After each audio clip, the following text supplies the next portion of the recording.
everyone. In this video, I'll be showcasing a decorated cake build I made on Town Star Godot. I'm gonna keep this one short. And if you haven't seen my video on the cake build or the fancy cake build that I made for Town Star Godot, I suggest you check those out first because I'm not going to explain everything that I already explained on those videos, or at least I'll try not to. Okay, so this is a decorated cake build showcase, very similar to the cake build. I'm just gonna explain the adjustments that were made. It is doing about 8 decorated cakes per hour, which is great. It's pretty much the same rate as cakes, and decorated cakes sell for more and give more stars. So we are assuming that this is an ocean edge, even though it's not in this practice server.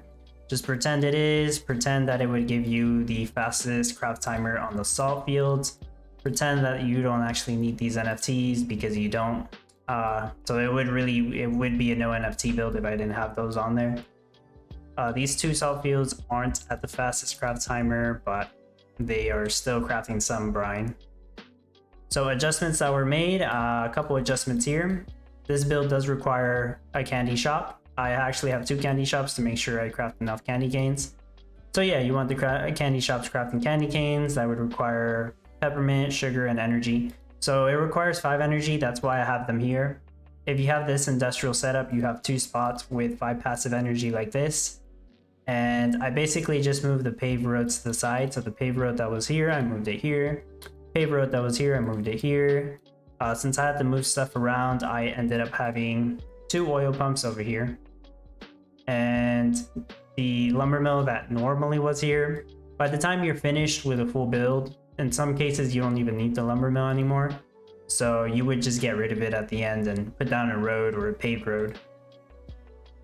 So you still want a chocolate shop right here, just like I had a chocolate shop in the fancy cake build showcase.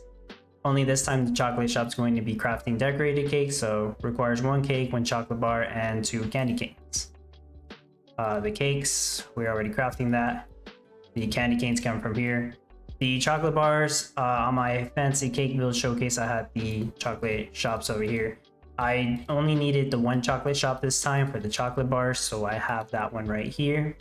And since I freed up these spots, I went back and did this setup because I needed the brine to actually hit 8 per hour, so it helps me out. I put a windmill back here since I didn't need anything else there, so that windmill's crafting salt.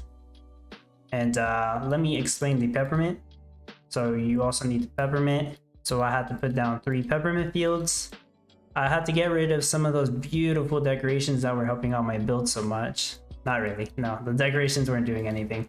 But yeah, I replaced the decorations for the peppermint fields. I moved one of the wheat fields over here. I did add 1 more sugarcane field so I can get more sugar cane for more sugar. And these 2 windmills at the top, they were crafting flour, but I made them craft sugar instead. And I am getting more than enough sugar now for all the candy canes, for all the decorated cakes. So yeah, that's the entire explanation. Nothing more to it. Hopefully this build helps some people out with decorated cakes. And decorated cakes are actually used for other crafts on top of that, such as gift boxes and stack boxes, which are incredibly difficult items to craft. But yeah, it helps to know how to make cakes, how to make fancy cakes, even how to make decorated cakes. So hopefully this build gave you some kind of inspiration. And yeah, that's pretty much it. If you found this informative or helpful, feel free to like the video, leave a comment with any feedback. Consider subscribing if you haven't done so already. I appreciate your support and thank you for watching.